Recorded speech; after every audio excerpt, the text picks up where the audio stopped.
Welcome back to Chirpin with the Chicks, everybody. I'm Bethany Sheehan, and Solomon Wozniak. we're back. And today's episode, it's like similar to normal episodes, but we're gonna do something a little different since teams just came back from the Four Nations break. So we're gonna talk about playoffs. We're gonna talk about end of year awards and kind of what our predictions are. Let's get it started. Let's start with the Eastern Conference. I would say top six. Top three from the Metro, top three from the Atlantic are pretty set right now. You got Tampa, Toronto, and of course the reigning Stanley Cup champs, the Florida Panthers, in the Atlantic Division. And then in the Metro Division, you got the Capitals, you've got the Hurricanes, and you've got the New Jersey Devils. So I would say those are pretty set right now. Obviously, some of those teams haven't been performing as well as they had been, but you know, they're still like I would say 6 points above the other teams that are in the running right now for those wild card spots. So pretty set in stone, but things can change. Injuries can change things, but it would take a lot for those teams to fall down farther below the wild card spots.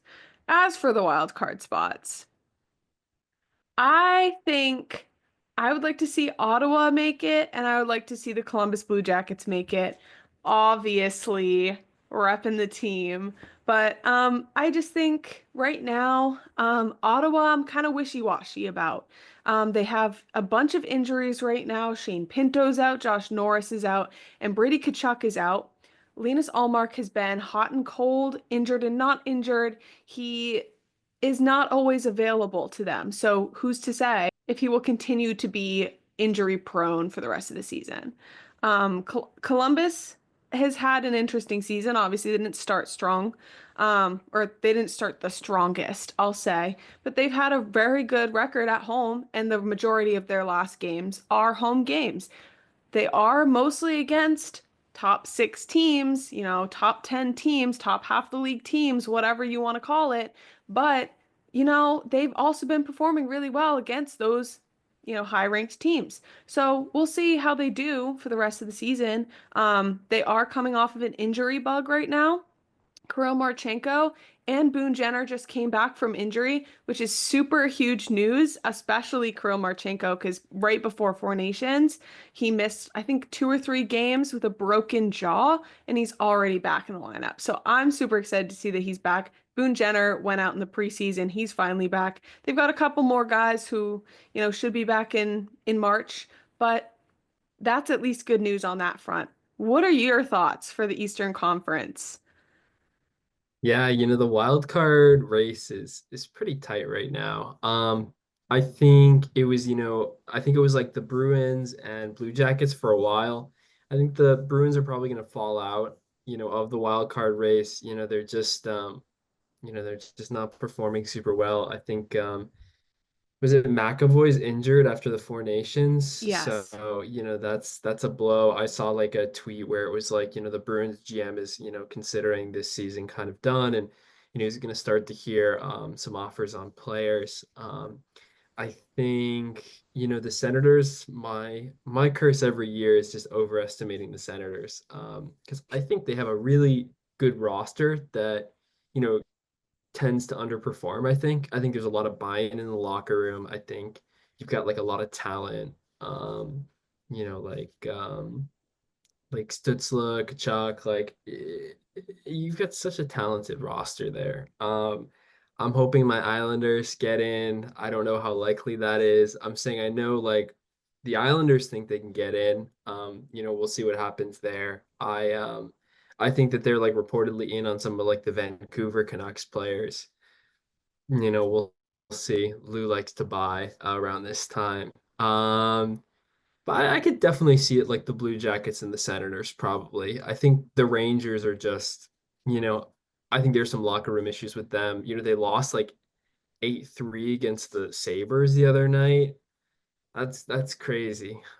The Um, Sabres are interesting though. They have a couple games per season where they beat a team 7-2, 7-3, whatever, and usually more likely or more often than not, it's a team that's better than them in the standings. So yeah, I think they similarly beat the Bruins really bad yeah, before Four Nations. But I agree with you that the Bruins are a wash. yeah. Hampus Lindholm's season is likely done. Mhm. Because he has to get another knee surgery. So, and then Yeah, obviously McAvoy with the shoulder that he injured during Four Nations that then got infected.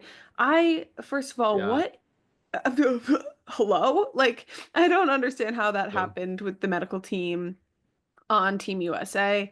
But you know what? I would willingly trade the Bruins not making the playoffs for the Blue Jackets making the playoffs. And I think I would have said that about a month ago too, because the Bruins aren't making any changes to their no, roster or to anything to their how they, manage playing time, playing like strategy. They don't change anything until it shows that it doesn't work.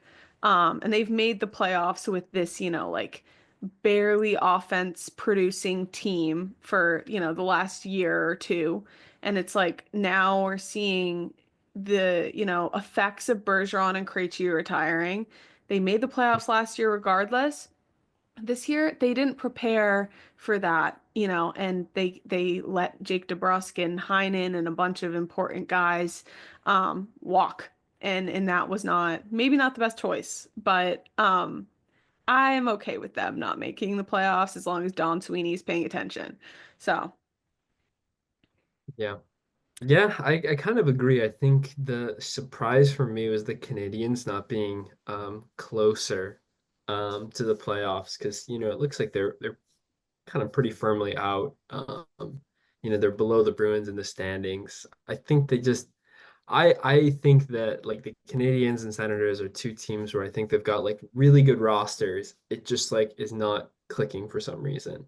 But with the Canadians, I think it's just like they're younger team, and hopefully they'll just keep going. They've got Patrick Laine, which is a great addition. Um, it's crazy because I think like the Canadians have such a good like a well-built roster. It's just not there in the wins and losses.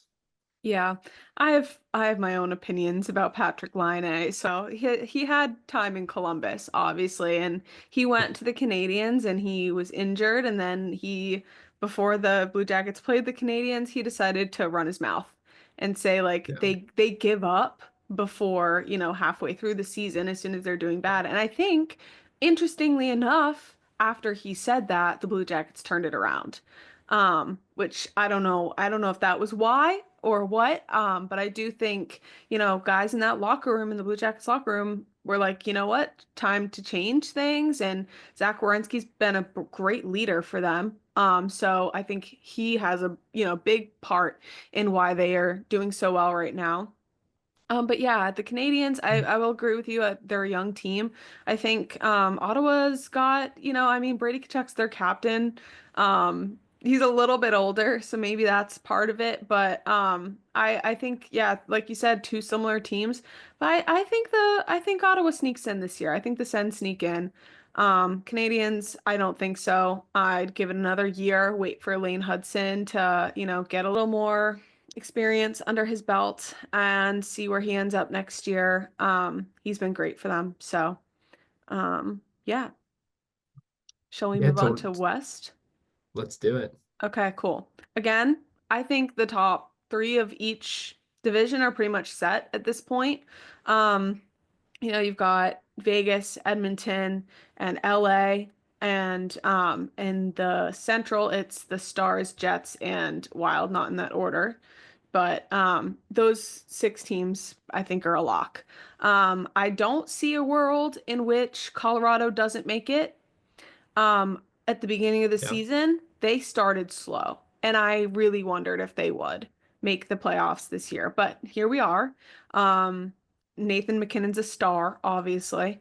And then I'm not sure if I think Vancouver will make it or if I think the Flames will sneak in. I'm a little hesitant to say Vancouver just because Quinn Hughes is injured right now and they rely on him heavily for a lot of their offense, which is, Yeah. unfortunate. But, I think the Flames could sneak in over Vancouver, to be honest. Yeah, I totally agree.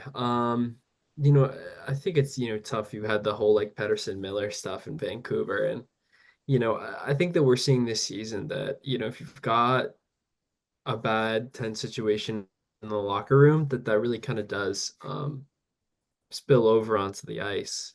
Um, I think you're seeing that with the Rangers, and I don't think the Canucks record is terrible. Like they're 6-3-1 in their last 10. That's not bad. But it's, how long can they keep that together? The Flames are gaining on them.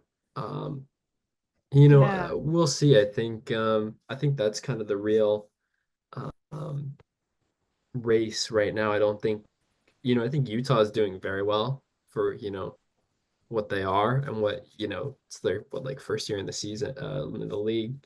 Um, but I don't think they're getting it over Vancouver, the Flames.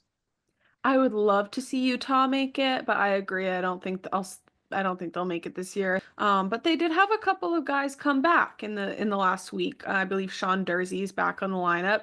I did see him against the Caps. He was sitting in the stands above me, and I was like, "Hey, that guy looks familiar." And I was like, is that who I think it is? And it was. But that was kind of cool. But yeah, he just made it back in the lineup, I believe, yesterday. So at least they've got that. I don't I think they're still a little too far back. Vancouver, I believe, has 63 points today, and I think Calgary's at 60. Not sure game wise, where that at, like if one is one game ahead or whatever, but um I mean, I think that's pretty close to call. It's not like the Eastern Conference where like three teams are tied right now though. So it's it's a little less, I would say a little less close in terms of that, but um I don't think I think there's plenty of time for that to change. Um, Totally agree. Yeah. okay, perfect. So I we want to talk about awards a little bit. I want to talk about the Norris Trophy first. And I have very strong opinions about the Norris Trophy, and I think you can guess where I'm going with this immediately off the bat. I think Zach Werenski should win it. I really think Zach Werenski should win the Norris Trophy, and I have a plethora of reasons I can share. Do I think he will really actually win it? I don't think so. It's probably going to go to Cale Makar just because of the it's a bigger market in Colorado, but I think that Zach Yeah. Werenski has, if he can bring the Columbus Blue Jackets to the playoffs after they were almost in last place in the league last year, he should win the Norris Trophy. He has, first of all, he is, I believe, second in points among defensemen, second in plus minus rating. That not that that matters too much. He has a 22 game point streak at home. He was the best player overall in the Four Nations like tournament. He had 6 points, which is the most out of any player, forward or defenseman. He was the best player there was in that tournament. I don't understand. First of all, there's so much disrespect around this. I like it really upsets me that nobody recognizes how excellent this dude is at his job. He is has more assists than Cale Makar, but he has less goals. So points wise, I think he's maybe 2 points behind Cale Makar, but also 2 games behind Cale Makar. So like I mean, whatever. Like, it's not that big of a difference. So I think he is more important to his team than Cale Makar is to Colorado. I think there could be, obviously, there's always going to be an argument for Quinn Hughes. Um, he's the Canucks' best defenseman, best player, captain. Obviously, he won last year. Cale Makar won 2 years ago. Whatever. I just think it should be Zach Werenski. Obviously, I'm a little bit biased, but I think, you know, overall, like he's just had a historical season. He's also, I think, tied third for points in CBJ history. among all players. So another reason to love him. But anyways, I digress. Your turn. If we're just talking about NHL awards in general, I'm saying Makar probably gets that one. I think I'm probably a little more tuned into the Vezina race. Probably going to be Hellebuck. I don't think there's I think the I wish the Vezina were a little, closer because I think there are a lot of amazing goalies in the league. I think it's interesting this year, like a lot of the better goalies have been like lacking a bit of consistency. So I think top three in the past, couple years, Shesterkin, Sorokin, and Vasilevsky. I think they've kind of been having like, they're obviously like very elite goalies, but just been kind of lacking the consistency, each one of them this season. So I kind of am wondering if they fall out of the top three and you see something like Hellebuck, maybe like a Jose Saros. Yeah. I think you're right. I think Hellebuck for sure. I Mhm. don't see unless something crazy happens, or maybe even if he w like loses first round of the playoffs again, and it's like a blowout or whatever. I could see him losing at that point. But realistically, I think it's going to be him. I would say Logan Thompson for the Caps. I Yeah. think he Yeah. started the season as a backup, and then Charlie Lindgren got injured, and he stepped up into that number one role, and he won like what, like 14 straight or something. Like Yeah. he was just a beast, and I think he should be in that top. The third, I'm not sure. It could be Ettinger. It could be. Yeah. Gustafson, maybe. I don't see like all three of those central guys getting in there. I think there's got to be Mhm. someone from somewhere else. Um, Yeah. I don't think it'll be Shesterkin. I don't think it'll be Saros. Just based on records. Um, Yeah. but I mean, obviously they're both excellent goalies. Yeah. And then as for like, I don't think it'll be. I don't think it'll be Allmark. I don't think it'll be Swayman. Um, Yeah. yeah, I don't see any of the Oilers goalies making it. Lankinen, maybe? Like that would be Yeah. interesting. If Lankinen ended up in there after, Demko like was in it last year or whatever, that would be kind of cool. But yeah, I definitely think Hellebuck is a, I think he's a definite for me. I would even put him in the Hart Trophy conversation. And, I think Yeah. he is the reason that the Jets are as good as they are. I mean, you can argue, Sheffley, Kyle Connor, whatever. But Yeah. Hellebuck is keeping that team, together. He has how many shutouts? Like I want to say like 4 or 5, something crazy. Like he's got an insane record this season. He's been great. First of all, I'd like to mention UMass Lowell product, which Yeah. if you didn't know, people, I'm from that town. So that's pretty cool. Shout out Lowell. Shout out UMass Lowell. That's crazy to me. Anyways, yeah, I think he should be in Heart Conversations. And I think with him in Heart Conversations, I would say Nathan MacKinnon and I would say Leon Draisaitl. And can argue with a wall. Like Nathan MacKinnon is the best forward in the league right now, and I Yeah. I think Draisaitl's been more impactful to Edmonton right now compared to Connor McDavid. Um, he has more points on that team. I'm sorry, like those two are like anyways, but like I would say out of those, I would give it to them. I honestly could even put Zach Werenski in this conversation since this is, most valuable to their team. Zach Werenski could for sure be on that list. But I don't really have I think Nathan MacKinnon would win it. But again, I don't know because like I feel like they can't give two people from Colorado an award. I feel like it would be crazy for Makar to win and McKinnon to win. So if I had to choose, I would give Werenski the Norris and I would give McKinnon the Hart and Hellebuck the Vesna. That would be my guess. I could see that. I could totally see that. Yeah.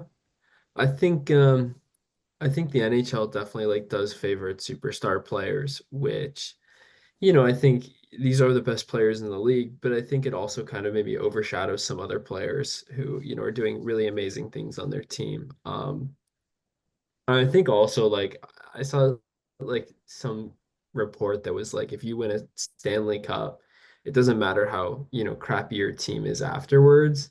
Like, you're so much more likely to get these awards and, do X, Y, and Z, kind of like regardless of skill level and who else is performing really well in the league.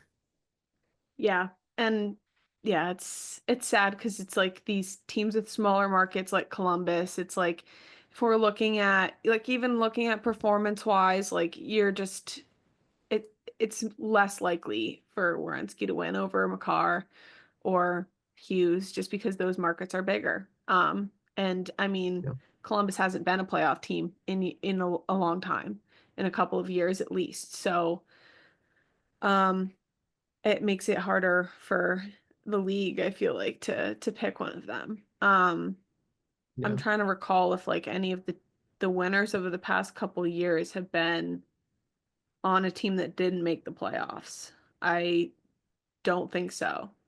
Um, I mean, I think Hughes won last year, but no, Vancouver made the playoffs last year, but didn't make it the year before. Yeah, so I would say like if you don't make the playoffs, it's like less likely a chance to. Like it kind of goes along with the Stanley Cup thing that you were saying. Like if you win the Stanley Cup, you're more likely to win these awards, and you know, I think that's just how the league is right now, and it sucks because you're underestimating or undervaluing those players who don't make the playoffs and are excellent. So it's just sad. Totally agree. But Totally agree. Yeah. I mean, I'm just excited. I'll be in Columbus next weekend for the Stadium Series. I will be bringing you all with me. So, stay tuned for that. That episode will be fun. A little different, obviously. But yeah, thank you to Solomon for joining me. I'll tag him once again. This Yeah. has been Chirpin with the Chicks, episode 13. I hope you all enjoy our discussions. Feel free to leave comments in the comment section below about who you think are going to win all the awards, who you think are going to make the playoffs, whatever you would like to add to our conversation. And we'll see you next week. Tripped out. Bye.